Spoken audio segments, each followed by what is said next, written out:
It's a long way to Tipperary. It's a long way to go. It's a long way. Swift Current's military history dates back almost as far as the city itself. On August 4th, 1914, Britain's involvement in the escalating conflict in Europe ushered Canada and the growing city of Swift Current into the First World War. Swift Current sent 3 contingents of men to the front lines before the largest battalion, the 209th, was formed. The first group of men to leave Swift Current were the reservists, the 27th Light Horse Regiment, who were given an elaborate send-off on August 23, 1914.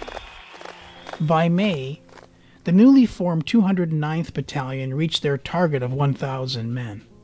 They trained and were billeted in Swift Current until the spring of 1915.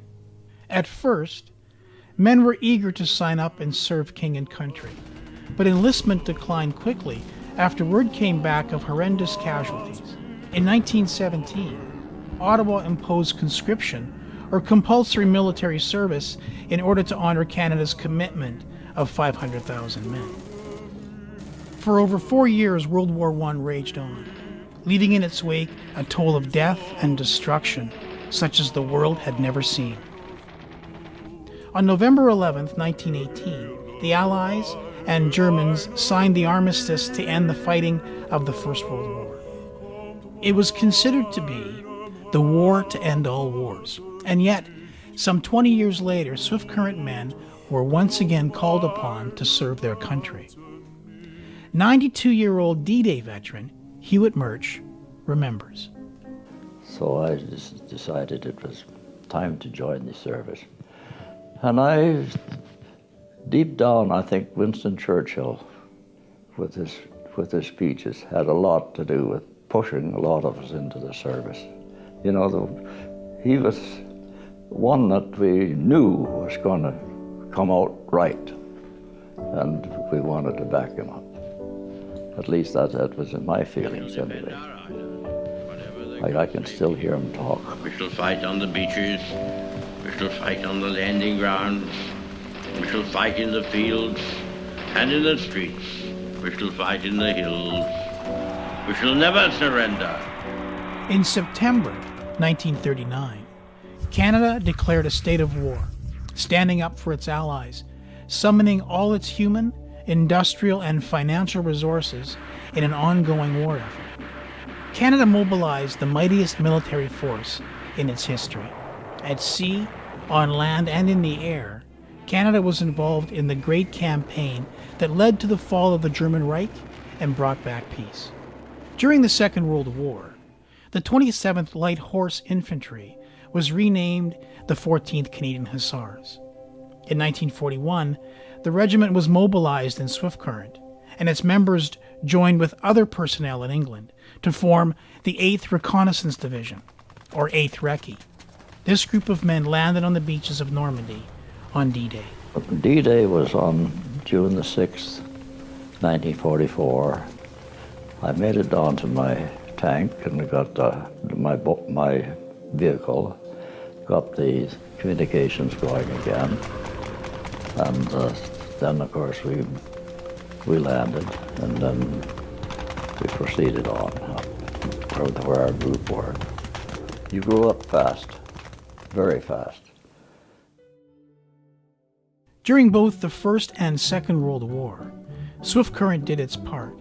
Victory bonds were sold to raise funds to assist in the effort.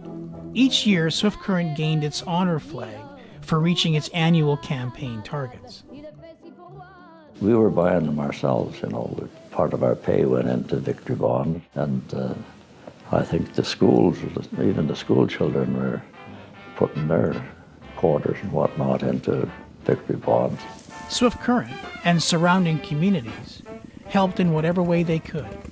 We knew that they were working hard towards raising funds, you know, for the Red Cross. A lot of the ladies were doing knitting and whatnot. We waited for the mail from home. And there was parcels that came, too. Dried, believe it or not, Lipton's noodle soup.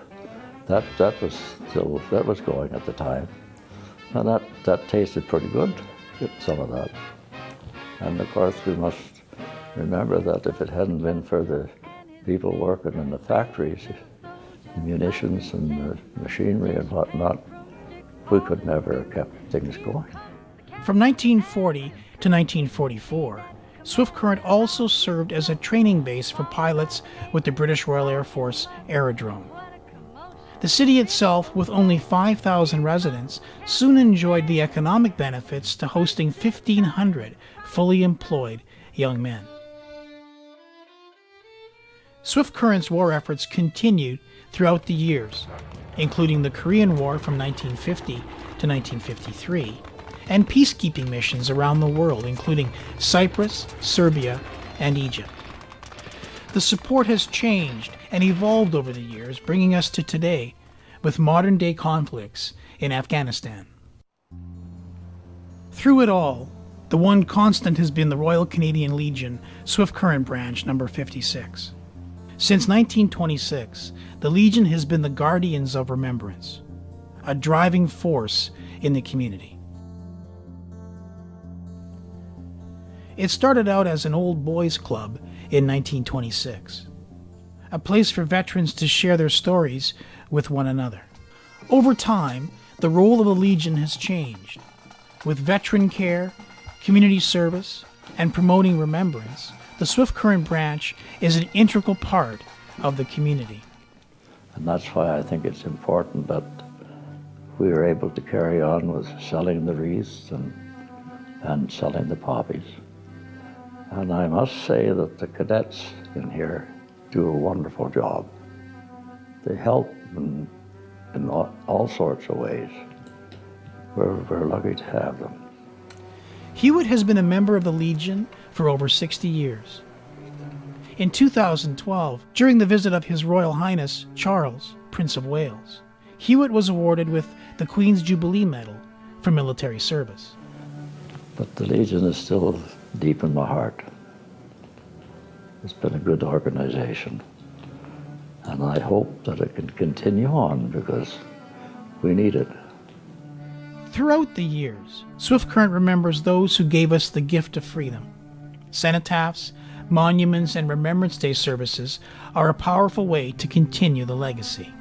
This war memorial stands first to honor Swift Current's own 209th Infantry Battalion in World War I, and to all veterans of World War II and all those who served in the Korean War. Built in 1927, wreaths are placed every Remembrance Day in November to remember the sacrifices that generations of Canadians have made for the peace and freedom we enjoy today. Swift Current's Mount Pleasant Cemetery acts as a memorial and final resting place for veterans from almost every conflict in which Canadians were engaged. The memory of their contributions and roles they played have been kept alive through a veterans tour hosted by the Swift Current Museum. As Swift Current approaches its centennial, we continue to honor the legacy of those who made the ultimate sacrifice. Well, I think that the important thing is to remember those that gave their all, they gave their life. That's the most important thing, to remember those that gave the supreme sacrifice, and we should never forget them. And as long as I'm alive, I will never forget them.